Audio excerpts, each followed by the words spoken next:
Inshallah, we'll start in just about a minute.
أعوذ بالله من الشيطان الرجيم بسم الله الرحمن الرحيم الحمد لله رب العالمين والصلاة والسلام على سيدنا ونبينا أبي القاسم المصطفى محمد وعلى آله الطيبين الطاهرين واللعنة الدائمة على أعدائهم أجمعين من الآن إلى قيام يوم الدين.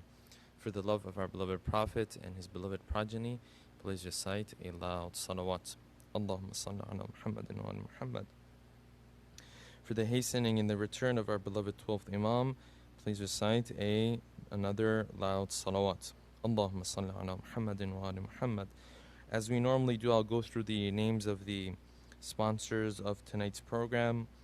Brother Mazhar Abbas and Sister Mehnaz and family, Dr. Akbar and Sister Shazia Rizvi and family, Brother Sayyid Akbar and Sister Tazeen and family, Brother Mohsen Rafjani and family, Dr. Ibrahim Abbas and Sister Farheen Raza and family, an anonymous brother or sister, Dr. Shahid and Sister Rana and family, Sister Hina Rahi and family, and Brother Kazim and Nureen Hussein and family. Let's take a moment to recite Surah Fatiha for all of their marhumin and marhumat, as well as your own marhumin and marhumat. Bismillah ar-Rahman ar-Rahim. Alhamdulillah Rabbil Alameen. الرحمن الرحيم مالك يوم الدين إياك نعبد وإياك نستعين اهدنا الصراط المستقيم صراط الذين أنعمت عليهم غير المغضوب عليهم ولا الضالين. Today's dua starts out like this. Bismillah ar-Rahman ar-Rahim. Allahumma ja'al صيامي فيه بالشكر والقبول على ما ترضاه ويرضاه الرسول. Ya Allah, make it such that my fasting today and my acts of worship today, that they are thanked and accepted by you and by your Prophet. محكمة فروعه بالأصول, that all of it is firm and all of it goes well. The main parts of it go well, the fundamental parts of it go well, as well as the smaller details of it. بحق سيدنا محمد وآله الطاهرين والحمد لله رب العالمين. By the right of our beloved Prophet salawatullahi wasalamuhu alayhi. Quick review of what we discussed yesterday. I will mention this before we do the review, that as we come closer to the end of today's talk, I'll explain a little bit more about the situation with Eid and what we will be doing, most probably tomorrow morning on Sunday, as it is highly probable that tomorrow, inshallah, will be the first day of Eid. It's highly probable. We're just waiting for some confirmations from different parts of North America. I've received some messages, but we just want to hold on to that a little bit longer, and hopefully we'll let the brothers and sisters know about that. Regardless of when Eid is going to be, inshallah, the program that we will have is that we will be doing the Eid Salat here. Of course, I will be here by myself, and there might be one or two other people, but just to open and close, really. So the Salatul Eid, it can be done individually. It does not have to be jama'at. It is, something that we are, accustomed to do in the jama'at form, but it can be done furada as well. So what we will be doing is that I will be going through the salat, and everyone at home can just follow along with the prayer at home. And there's no, it's not even necessary to do jama'at at home. Everyone can be standing and doing their own prayer. And as we go through the recitations, inshallah, you can recite with us as we go. And inshallah, we'll have a little bit more of some announcements and some, a small khutbah.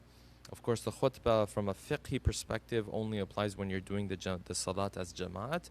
But we'll have a very short talk about Eid as we normally do every year, and some announcements and some other details. I'll share this again at the end of the talk for those who might be joining right now.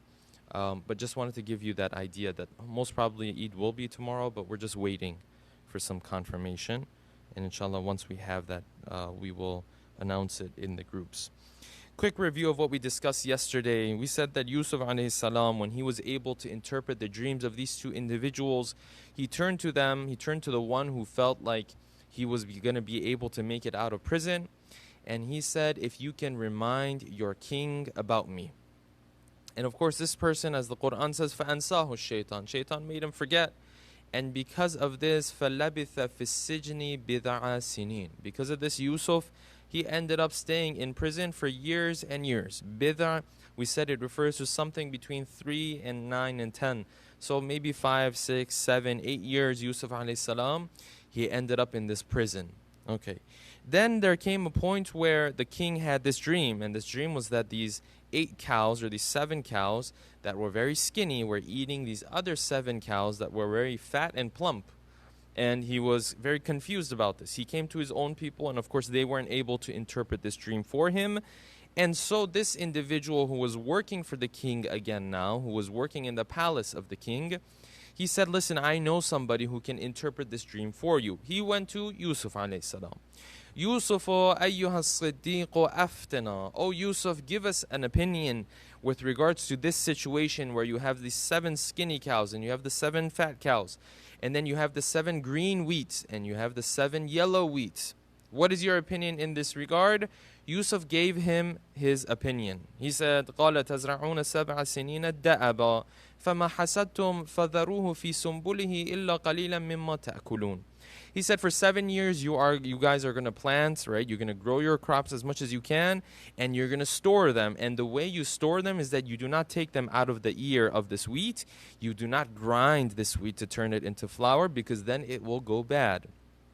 The way that you will be able to hold on to this wheat for years and years to come is that you're going to have to keep it in the ear, and that is how you are going to store it. After these first 7 years, there is going to come another 7 years. This 7 years, يَأْكُلْنَ مَقَدَّمْتُمْ لَهُنَّ.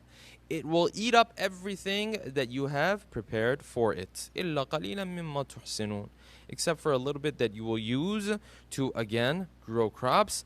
ثُمَّ يَأْتِي مِن بَعْدِ ذَلِكَ عَامٌ فِيهِ يُغَاثُ النَّاسُ وَفِيهِ يَعْصِرُونَ. Afterwards, there will come this 1 year. In that 1 year, of course, will bring a lot of rain for people, and people will be helped out on that in that year. Okay. This is essentially, where we ended in the last night's lecture. And the Malik, the king, at this point, because he heard the interpretation, first of all, the interpretation made sense to him. Second of all, beyond that, because Yusuf alayhi salam also proposed a solution to the problem that was being proposed through the dream, the Malik said, I need to get to know this guy. I need to see who this guy is. وَقَالَ الْمَلِكُ أُؤْتُونِي بِهِ. Bring him to me. Let me see him. I need to meet him. So the messenger of the king came to Yusuf alayhi salam in the prison. But we find in the story that Yusuf alayhi salam, as much as he wants to get out of this prison, he also wants to make it clear that everything as it relates to his situation with Zulaykha and that interaction that he had with her, and that confrontation that he had with her, that he was not at fault. So then he told the messenger of the king, فَارْجِعْ إِلَى رَبِّكَ فَاسْأَلْهُمْ وَبَالُ النِّسْوَةِ اللَّاتِي قَطَّعْنَ أَيْدِيَهُنَّ. Go back to your Lord, go back to your king, and ask him what was going on with those women who cut their hands? There was a group of women who cut their hands. What was going on with them? Why did they do that? Okay. We said that in this line you find that there is some special manners from Yusuf alayhi salam that is manifesting itself. That he doesn't come out and say Zulaykha was the one who did this or did that. He also doesn't go into details about why Zulaykha did what she did and the fact that she was wrong and the fact that she was guilty. You find Yusuf does not get into any of that. He just talks about it in an indirect manner, in an indirect fashion. He says, listen, go and tell your Lord, your king, that there was this group of women who did something wrong when it came to me. I'm not guilty of this deed that they're talking about. Even though I ended up in prison, I wasn't supposed to be in prison. Okay, this is where we ended. The king then comes to these women and he starts to ask them a question. قَالَ مَا خَطْبُكُنَّ إِذْ رَاوَدتُّنَّ يُوسُفَ عَنْ نَفْسِهِ. The king said, listen, I've heard that you guys were making these suggestions to Yusuf.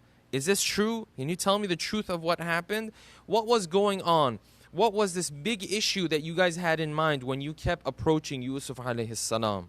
What was going on? This is what they said. قُلْنَا حَاشَى لِلَّهِ. They said, Subhanallah. Right? Glorified is Allah subhanahu wa ta'ala. مَا عَلِمْنَا عَلَيْهِ مِنْ سُوءٍ.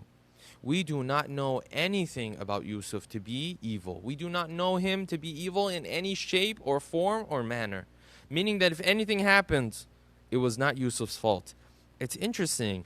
The tone of these women, the tone of Zulaykha, as she will speak in a couple of seconds, it's changing now. And there's a very beautiful lesson to be learned from this. قُلْنَا حَاشَ لِلَّهِ مَا عَلِمْنَا عَلَيْهِ مِنْ سُوءٍ قَالَتِ امْرَأَةُ الْعَزِيزِ. Zulaykha, the one who started everything, she then started to speak. الْآنَ حَسْحَسَ الْحَقِّ. She said, now the truth has come to the surface. Now everything has become clear. الْآنَ حَسْحَسَ الْحَقِّ أَنَا رَاوَدتُّهُ عَنْ نَفْسِهِ وَإِنَّهُ لَمِنَ الصَّادِقِينَ. You know what? I was the one who was approaching Yusuf alayhi salam, but on the other hand, he is truthful in his claim. He never wanted to be a part of that deed. It was me that was approaching him. What can you learn from this, brothers and sisters? What lesson can we learn from this critical moment in the story of Yusuf? Because this is that moment where Yusuf is now going to get out of prison, right? He's going to now go again from being at a very low point in his life to going and living again in a castle or a palace with a king. What can we learn from this? The fact that if you can hold on, if you can be patient, if you can trust the plan that Allah subhanahu wa ta'ala has in life for you, that Allah subhanahu wa ta'ala can change the tables around in such a way that the same person who creates all of these problems for you, if you're just patient, that over time a moment will come where this person would be willing to admit and confess and openly mention that they were the cause of all of the problems, that they were the root of all of the problems. Isn't this a beautiful scene in the life of Yusuf alayhi salam? That as much as he was patient, as much as he was able to wait and trust the plan of Allah subhanahu wa ta'ala, Allah subhanahu wa ta'ala switched his situation around 180 degrees. That it reached a point where the one who created all of the problems, the one who was making the suggestions to him, the one who approached him, now she herself is now coming to the table and saying, listen, I was the one who was at fault. I was the one who started all of this.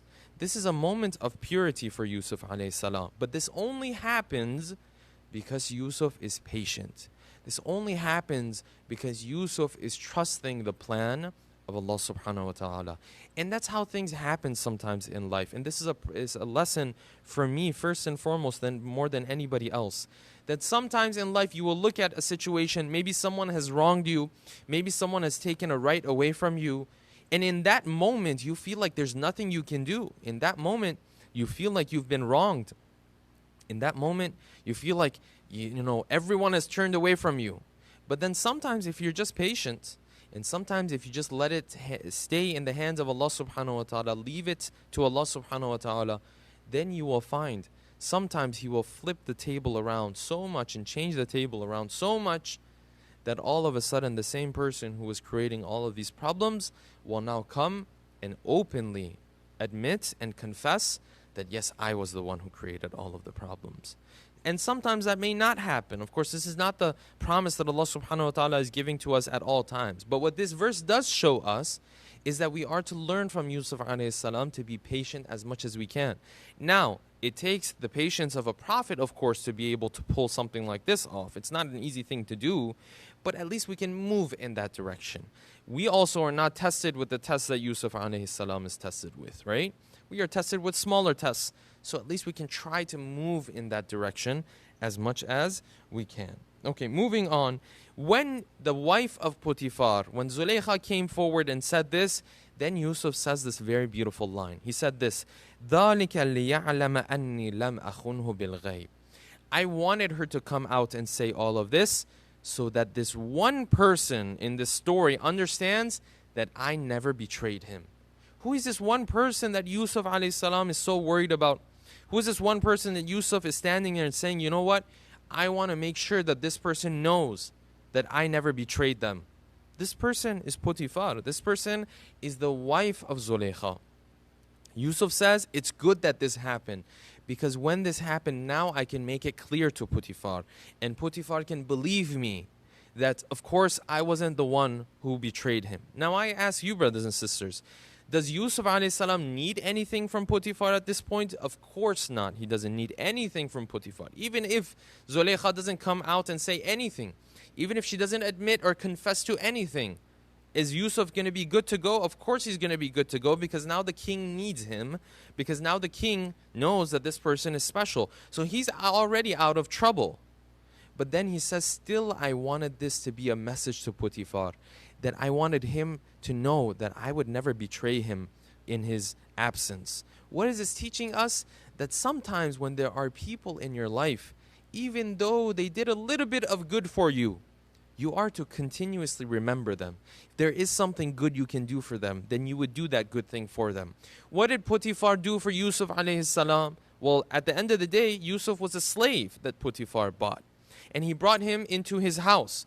And at the end of the day, he gave him an honorable position in his life. And because of that, you find that years after this, of course, from the time that Yusuf has been in the prison and the king is now approaching him, since the time he was in the house of Potiphar, it might have been 5, 6, 7, 8 years. All these years have passed, but still Yusuf appreciates the hard work. He still appreciates the blessings that Potiphar put at his disposal. Yes, he was a slave in the house of Potiphar, but at the end of the day, Potiphar, he honored his position. He brought him into the house and he said, I'm going to honor your position. And he told his wife to honor his position as well. And Yusuf alayhi salam is not going to forget about this small good deed that Potiphar did. And you also find this in the seerah of our Prophet, salawatullahi wasalamuhu alayhi. You find that when it comes to our Prophet, he was also the type that when someone did something good for him or something good to him, even if it wasn't anything crazy, even if it was something small, that he would always remember the small good deed that this individual has done. You find this in the way, for example, that he used to treat Halima Sa'adiyya, the way he used to treat Halima, the woman who took him and essentially raised him for those first maybe 4 or 5 years of his life. What did Halima do? Did Halima do this out of the kindness of her heart? Did Halima do this because Muhammad was going to be a prophet? No, she may have not even known this. And in fact, Halima, she was doing this because this was part of her job. This was how she used to make a living. This is how a lot of women used to make a living at that time. Nonetheless, Halima, because she did such a kindness to the Prophet and she raised the Prophet, when you look at the seerah of the Prophet, you find that the Prophet always used to remember Halima. He always used to say good things about Halima. And in hadith we read that later on when the Prophet married Khadija, salamullahi alayha, when Halima used to come to their house, the Prophet used to take his own aba. He used to put his own aba on the ground so that Halima could sit on his aba, so that she wouldn't sit on the ground. She would sit on the aba. This is a Prophet honoring a person who might have done something just out of routine, might have done something out of doing it because it's something that she used to do with a lot of other children. In fact, what you find in that story of Halima, what you find in history is that Halima herself kind of received a return from taking the Prophet under her wings anyways. Because she says that the moment I took Muhammad with me, wherever I went in my village, there were blessings that were coming my way, left and right. The cows and the animals, they were carrying more milk. All of a sudden, there was more rain that was pouring upon us. Everything was going well, Halima says. So in some ways, Halima has already received her reward. But still, the Prophet, he always made it a point to remember Halima. Here, Yusuf alayhi salam is displaying a very similar conduct. That yes, Potiphar, he took me under his wing, and of course I was a slave, but because he honored me and he gave me this honorable position, still I want to make sure that he knows that I did not betray him. Such a beautiful conduct from Yusuf alayhi salam. ذَلِكَ لِيَعْلَمَ أَنِّي لَمْ أَخُنْهُ بِالْغَيْبِ وَأَنَّ اللَّهَ لَا يَهْدِي كَيْدَ الْخَائِنِينَ. And let me say that anyone who wants to betray others, at the end of the day, he will not be successful. Okay, moving on from this, then Yusuf alayhi salam adds this one line. Excuse me. He adds this one line. وَمَا أُبَرِّئُ نَفْسِي إِنَّ النَّفْسَ لَأَمَّارَةٌ بِالسُّوءِ. And let me say this, now that the truth has come to the surface and everybody knows that I didn't do anything wrong, even in that moment that I didn't do anything wrong and I was able to walk away from that test, which was such a difficult test, which we've already talked about in the story, Yusuf alayhi salam again is confessing to the fact that he is weak if it's just him. Inna nafsa la ammaratun bisu. Says, you know what? I'm not saying that I'm the type of person that on my own I would be able to walk away from something like this. No. Any test that Allah subhanahu wa ta'ala puts in front of me, I would not be able to walk away from it on my own. Why? Because my ego, myself, right? My nafs is ammaratun bisu. It will constantly tell me to indulge in this desire and in that desire. Illa ma rahima rabbi. Except for those times that Allah subhanahu wa ta'ala is merciful upon me. Meaning that even if I was able to stay away from this test of Allah subhanahu wa ta'ala, stay away from the sin, I was able to do this because Allah subhanahu wa ta'ala was helping me out.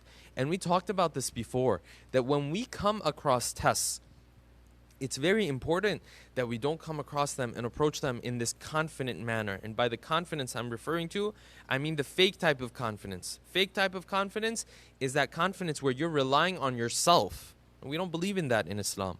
With regards to anything, not just tests, any obstacle that you want to come across, if you are relying on yourself and that's the type of confidence that you have, then this confidence doesn't hold much weight and much value in Islam. The type of confidence that does hold value is when you do your part and you believe deep down that Allah subhanahu wa ta'ala is on your side and that He will make you successful in this task. That confidence holds value. And this is what Yusuf alayhi salam is saying. He's saying, if I wanted to be able to pull this off, I was only able to do that because illa ma rahima rabbi, because of the mercy of Allah subhanahu wa ta'ala. Inna rabbi ghafurun rahim. He is the one who is forgiving and He is the one who is merciful. Now, what we read in the hadith that we have is that now that Yusuf alayhi salam has had this full conversation with the king, he's told him the interpretation of the dream. And beyond that, he has explained to him that essentially he was not the one who was at fault. He was not guilty because of everything that happened, and that Zulaykha was guilty of all of this, and it all started from her. Now that he is done with this, the Quran doesn't mention this, of course, but then, of course, he leaves the prison. As the next verse says, وَقَالَ الْمَلِكُ ائْتُونِ بِهِ أَسْتَخْلِصْهُ نَفْسِي. Bring him out, and I want him to be with me and for me. Like, I want him to be my right-hand guy. What the Quran is not mentioning is that, of course, Yusuf left the prison.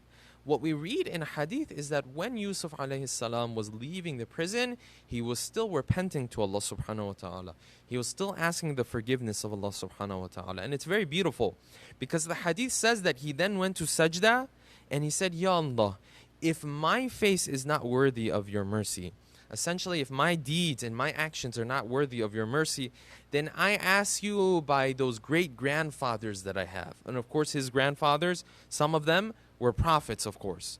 It says, I ask you by the right of Ya'qub and I ask you by the right of Ishaq. And Yabna Rasulullah, this is such a beautiful dua that Yusuf alayhi salam is doing. Should we pray like this as well when we have something that we want to ask Allah subhanahu wa ta'ala for? Should we ask Him, Ya Allah, if you won't give it to me because of who I am, give it to me by the right of these individuals, of, Ishaq and Yaqub and Ibrahim and Ismail? And the Imam says, no, I will teach you a dua even better than this. What you will do is that you will ask Allah subhanahu wa ta'ala, فَإِنِّي أَتَوَجَّهُ إِلَيْكَ. Say that if I am coming to you and I'm not worthy of your mercy and your blessings, then give me these mercy and blessings by the right of Muhammadin wa Aliyin wa Fatimata wal Hasan wal Hussein wal A'immati alayhimus salam. When you pray, let me teach you something better than what Yusuf alayhi salam asked Allah subhanahu wa ta'ala by. Yusuf alayhi salam asked him by the right of Ismail and Yaqub and his grandfathers. You ask Allah subhanahu wa ta'ala by the right of the Ahlul Bayt. And Allah subhanahu wa ta'ala will respond to your dua even better. Very beautiful point that you have in hadith. Moving on from this, Yusuf alayhi salam leaves the prison. وَقَالَ الْمَلِكُ أُتُونِي بِهِ أَسْتَخْلِصْهُ لِنَفْسِي. Bring him to me because he's going to be mine from now on. In other words, the king understood that he is going to be a very special person and he wanted him to be the right-hand guy of himself. فَلَمَّا كَلَّمَهُ. When he started to speak to him, قَالَ إِنَّكَ الْيَوْمَ لَدَيْنَا مَكِينٌ أَمِينٌ. He said, from now on, you are going to have a very special position with us as it relates to us. And second of all, we trust you. You are trustworthy and you're going to have an honorable position with us. When Yusuf alayhi salam heard this, of course, what did he say? قَالَ جَعَلْنِي عَلَى خَزَائِنِ الْأَرْضِ إِنِّي حَفِيظٌ عَلِيمٌ. He said, if that's the case, then why don't you put me in charge of the people and in charge of this whole project and this task force of storing this wheat and preparing the wheat and the treasures of Egypt. Let me be in charge. Inni hafidun alim, because I have two characteristics. First of all, I know what I'm talking about. I have the knowledge and I have the expertise, right? Second of all, I am hafid. I am trustworthy. Because I have the both of these two, then allow me to be in charge of everything that is happening as it relates to this project of getting Egypt through these difficult years or these good years and then the drought and then the last year. Allow me to essentially spearhead this project. And the king, of course, the Quran doesn't mention this, but the king, of course, accepted this. Okay, moving on from this. The moment the king accepts this and tells Yusuf alayhi salam that, sure, you can be in charge from now on, the Quran uses another phrase that you find it having been used again earlier in the story. The Quran again says, وَكَذَلِكَ مَكَّنَّا لِيُوسُفَ فِي الْأَرْضِ يَتَبَوَّأُ مِنْهَا حَيْثُ يَشَاءُ. Again, the Quran goes back to this phrase that we brought Yusuf into that position. We put him into the position that we wanted to put him in. يَتَبَوَّأُ مِنْهَا حَيْثُ يَشَاءُ. If he wants to go to any part of this land, he can go to, because we want him to have that freedom. Okay, if you remember, the last time the verses of the Quran used this phrase was when Yusuf was at the bottom of the well and then he made his way into the palace of Potiphar. Again, over there, Allah subhanahu wa ta'ala said, وَكَذَلِكَ مَكَّنَّا لِيُوسُفَ وَلِنُعَلِّمَهُ مِنْ تَأْوِيلِ الْأَحَادِيثِ. We put Yusuf in the positions that we wanted Yusuf to be in. And it's very beautiful, because when you look at the whole life of Yusuf alayhi salam, when you look at his whole trajectory, you find that he had low times and he had high times, right? He had low points and high points. And if you look at his whole life, there were two main low points and there were two main high points in the life of Yusuf alayhi salam. The first low point was in the well. From there, he went to the palace of Potiphar. That was the first high point in his life. From there, again, he went back to prison because of what Zulaykha did to him. And from there, again, he came back into the palace. This time, probably a palace that is much greater than the palace of Potiphar. So at both of these times, at Yusuf alayhi salam went from the well to the palace of Potiphar. That high point, Allah subhanahu wa ta'ala marked it. He said, وَكَذَلِكَ مَكَّنَّا لِيُوسُفَ. We put Yusuf where we wanted him to be. Again, when he went to prison and he made his way now out of prison, Allah subhanahu wa ta'ala is marking his life again at that point. وَكَذَلِكَ مَكَّنَّا لِيُوسُفَ. All of the life of Yusuf can essentially be understood as 2 low points and 2 high points. And in both of these high points, Allah subhanahu wa ta'ala has used this terminology of وَكَذَلِكَ مَكَّنَّا لِيُوسُفَ. We put Yusuf where we wanted him to be. So this shows you that now again, the life of Yusuf is now going to be a more convenient life at this point. We put him wherever we wanted to be. نُصِيبُ بِرَحْمَتِنَا مَن نَشَاءُ. And this is a lesson that if we want to show mercy to anybody, no one is able to stop us. If we want to get somebody from the lowest levels of society to the highest levels of society, nobody can stop us. And if we want to bring down somebody from the highest levels of society to the lowest levels of society, nobody can stop us there either. Now, whether Allah subhanahu wa ta'ala will do this for someone or not is a separate discussion. You might be a very good person, but for whatever reason, Allah subhanahu wa ta'ala does not want to elevate you in the eyes of people. Maybe He doesn't want you to be very famous. Maybe He doesn't want you to be liked by thousands upon thousands of people. You don't know that. The reality is you have to stay on the right side with Allah subhanahu wa ta'ala. You have to purify your relationship with Him. Now, at the end of the day, if He wants you to be elevated in the eyes of people, if He wants to make that happen, nobody can stop Him. But whether He wants to do that for you or He doesn't want to do that for you, you don't know, and you cannot sit there and bicker about this. You cannot sit there and say, why are my relatives like this? Why is my family like this? Why is my financial situation like this? We can't do that. Of course, we can vent. Of course, we can complain to those who are close to us. We can complain to Allah subhanahu wa ta'ala Himself. But reaching a point where we are dissatisfied, we can't do that. And of course, it's easier said than done, what I just mentioned. But at the end of the day, you and I, we have to be patient, knowing that as He says, نُصِيبُ بِرَحْمَتِنَا مَن نَشَاءُ. We will show our mercy to whoever we want to. If we want to take someone from the lowest levels and have him reach the highest points of a life, we can do that. But are we going to do that for everybody? Maybe not. It just depends on what Allah subhanahu wa ta'ala wants for each and every individual. وَلَا نُضِيعُ أَجْرَ الْمُحْسِنِينَ. And we will never ruin, never forget the reward of a person who does good. If he's doing good, it will always be there with us. And as I mentioned, sometimes Allah subhanahu wa ta'ala, He may not show us the reward of that good deed in this world. Very much possible. Sometimes He will. You don't know. But at the end of the day, whether He does or He doesn't do this in this world, what we need to know is that at the end of the day, if you did something good with the proper intention, then know that that good deed is sitting there with Him. Now, whether He shows it to you in this world or not, that's a separate discussion. Maybe He will, or maybe He will not. All right, having said this, moving on, verse 57, I'll mention this and then we'll move on to verse 58, and I'll share a very beautiful hadith that I came across as it relates to verse 58. وَلَأَجْرُ الْآخِرَةِ خَيْرٌ لِلَّذِينَ آمَنُوا وَكَانُوا يَتَّقُونَ. Then Allah subhanahu wa ta'ala wraps up this story, and it says, or this part of the story, and He says, the reward of those who are fearful of Allah subhanahu wa ta'ala, their reward is going to be even greater in the next world. In this world, we took Yusuf alayhi salam, we brought him to live in this wonderful palace, and we gave him all this power. But still, the reward that he has in the hereafter is going to be even greater. And that applies to anybody who does good. Anyone who does good, the reward that they will have in the next world will definitely be even greater than whatever Allah subhanahu wa ta'ala grants to them in this world. Okay. Moving on from this, we know that when Yusuf alayhi salam gave the interpretation of the dream of the king to him, he told him that this whole scenario was going to pan out in 7 years, and then another 7 years, and then a 1 year. Now the brothers of Yusuf are coming to Egypt. Why are they coming to Egypt? They're coming to Egypt because there is a drought, because they need wheat from the main places where the king has been storing the extra wheat, from the capital. So now they're coming to the capital. And the Quran says, وَجَاءَ إِخْوَةُ Yusuf.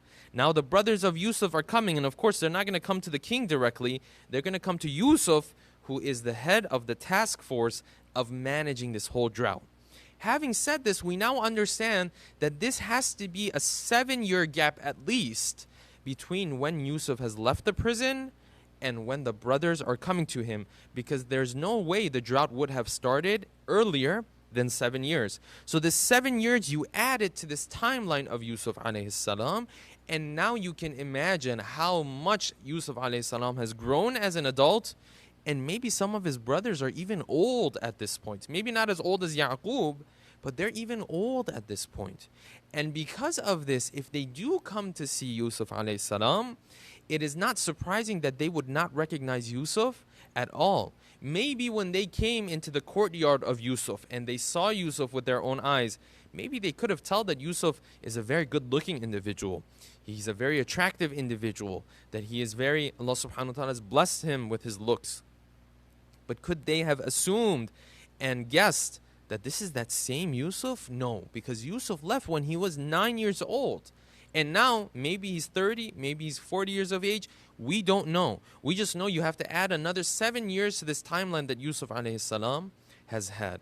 Now, the verses of the Quran say this. They skip to that moment. So imagine for an extra 7 years, Yusuf alayhi salam has been in Egypt.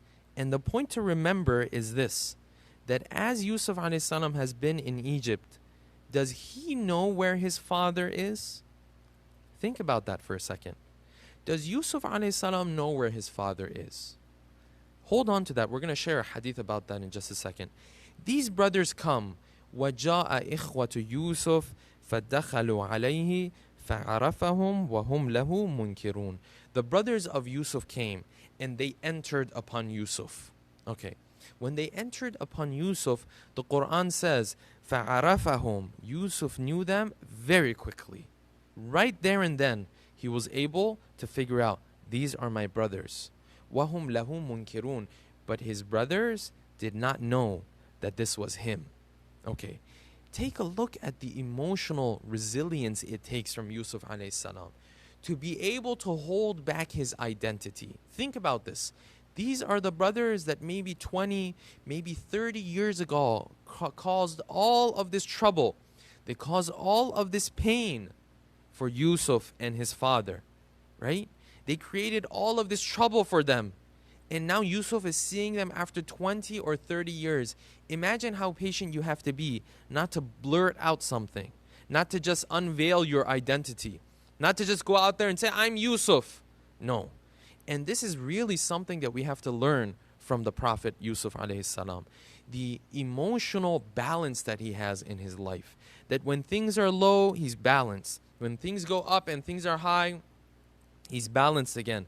When his brothers come to him after 30 years, he doesn't blurt out that he's Yusuf alayhi salam. For whatever reason and whatever plan he has, and we know of that plan in history, but for however he goes about it, he still has the emotional resilience and the emotional strength to hold back the idea that he is Yusuf alayhi salam.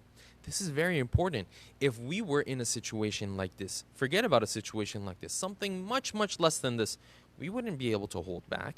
We will not be able to not share something with others. It's difficult for us. We share things all the time. Look at Yusuf alayhi salam. For whatever reason, he doesn't want to say it right now, and he has the emotional strength and the faith and the power to hold back. And when it comes to these brothers, imagine how difficult that would be for you, that you would see a group of people who caused all of this pain for you for years and years. But the moment they come to you and you realize it's them, and they still don't even know it's you, that you are able to hold that in your heart. You're able to have conversations with them and not bring up the idea that this is you and you know who they are. Very difficult thing on the part of Yusuf alayhi salam. Okay, let's pause here. We know that the story continues, of course, that these brothers are going to come, they're going to ask for the wheat, they're going to go back. Again, Yusuf alayhi salam is going to tell them to bring back their brother this time, right? And when they come back with their brother, then he's going to hold them. And still they don't know necessarily, at least until that point, that this is Yusuf alayhi salam. But as all of this is happening, including the 7 years where everything is going well, before this drought even starts, does Yusuf know where his father is? Is it possible for Yusuf alayhi salam to reach out to his father?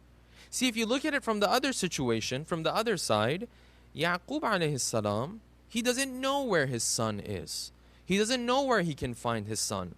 And therefore, if he is crying every day, he is mourning every day, and he is sad every day, there's nothing necessarily that he can do about it. It's just a natural reaction that Yaqub alayhi salam is having. He doesn't know where Yusuf is. But if you think about it, does Yusuf know where his father is? Yes, before when Yusuf was a slave, maybe he couldn't have left and gone to meet Yusuf or to meet Yaqub alayhi salam. Maybe that might have been true. But now Yusuf, for these 7 years that things are going well, he is the right-hand man of the king. Now he can go and meet Yaqub if he wants. How much of a distance is there going to be? Not too long of a distance. It's a distance that people are coming and going. It's a distance that people are traveling. His brothers have just traveled this distance. So it seems as though Yusuf alayhi salam, for a particular reason, there's a particular purpose that he is not reaching out to his father. It's very interesting.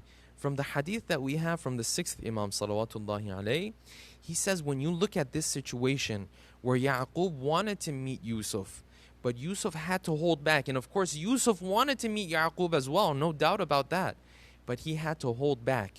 Yaqub didn't know where his son was, but Yusuf knew very well where his son was. In fact, when the brothers came, he knew these are his brothers. But his brothers were not able to understand that this is him. The 6th Imam says, this is exactly the situation that the 12th Imam has when it comes to his own followers. For years and years, of course, they don't know where he is, but he knows where they are. And for years and years, even though deep down he wants to be with them, even though he wants to come to them and tell them, Ana al-Mahdi, he wants to come to them and tell them, I am the Mahdi that you guys have been waiting for. But for whatever reason, Allah subhanahu wa ta'ala has made it such that he has to hold back. And then the 6th Imam adds this. He says, just like the brothers of Yusuf came to Yusuf, right? And they didn't even know who this person is. They just looked at him as a person who's very powerful and the person who's going to give him or give them the wheat that they need. The 6th Imam says the 12th Imam is just like this. The mu'mineen will come across him. The mu'mineen will see the 12th Imam, but they won't know that this is the 12th Imam. And the 12th Imam, for whatever purpose, he is not allowed to tell them either. And the hadith continues that the 12th Imam will walk in the bazaars of these individuals, and he will come across their stores, and still they will not get to know who this 12th Imam is. They will not recognize who the 12th Imam is. As much as he wants to share this with them, but he is to hold back. And you find this in the story of Yusuf alayhi salam as well.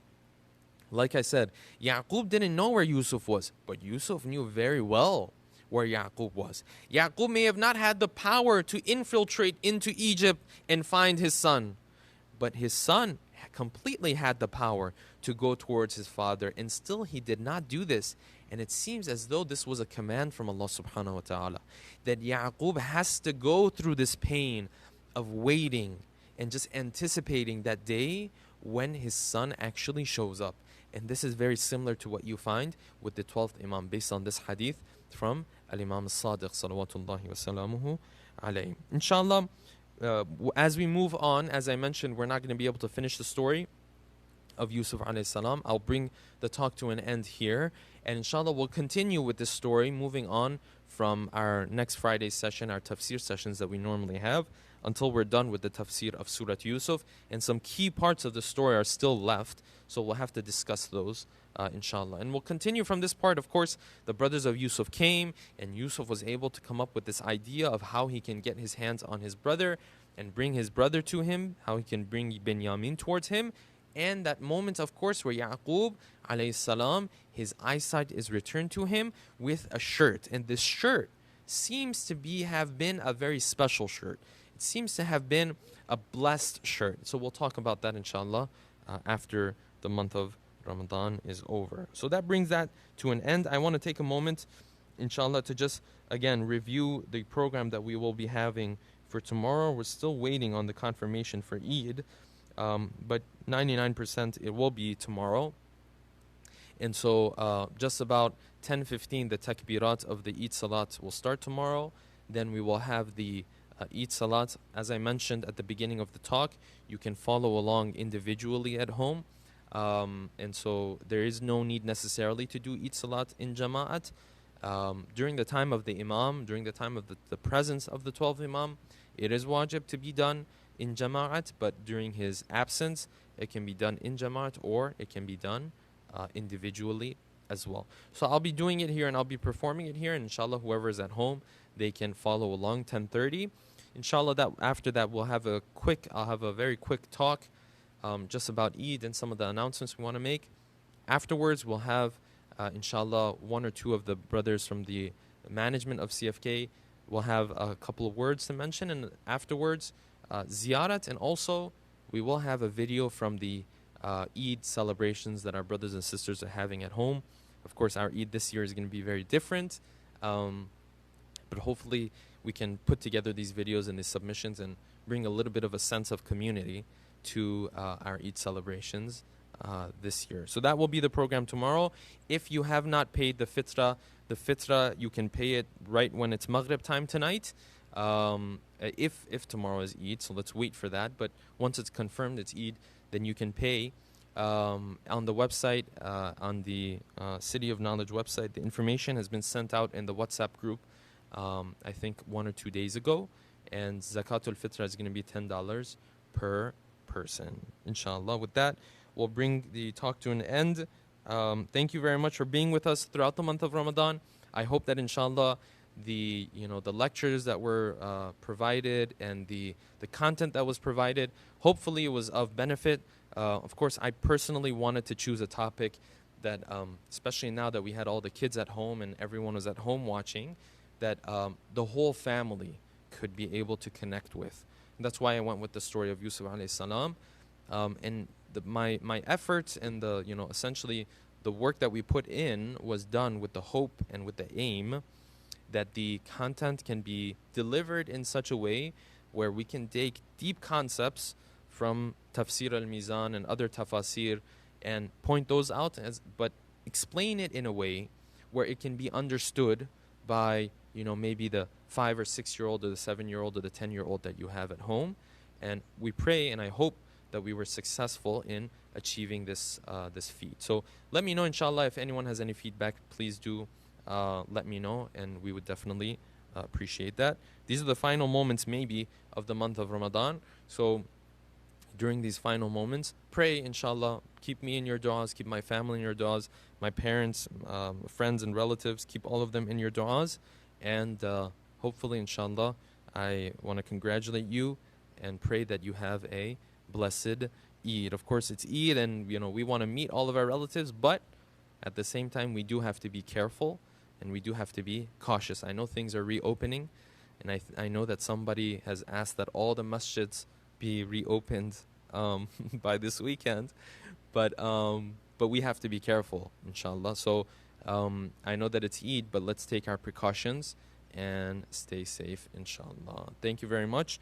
Wassalamu alaikum wa rahmatullah. Before I end, I just remembered, before I end, one more time, if you can recite Surah Fatiha for the sponsors of tonight's program, for their marhumin and marhumat, Brother Mazhar Abbas and Sister Mehnaz and family, Dr. Akbar and Sister Shazia Rizvi and family, Brother Sayyid Akbar and Sister Tazeen and family, Brother Mohsin Rafjani and family, Dr. Ibrahim Abbas and Sister Farheen Raza and family, the anonymous brother or sister, Dr. Shahid and Sister Rana and family, Sister Hina Rahi and family, and Brother Kazim and Nureen Hussein and family. Let's take a moment to recite Surah Fatiha for their marhumin and marhumat, as well as anyone who wanted to pitch in. Maybe there are those who wanted to pitch in, they weren't able to, or maybe in case we missed any names, keep them in your du'as as well. Let's recite Surah Fatiha for the marhumin and marhumat of all of them. Bismillah ar-Rahman ar-Rahim. Alhamdulillah Rabbil Alameen ar-Rahman ar-Rahim Maliki Yawmiddin.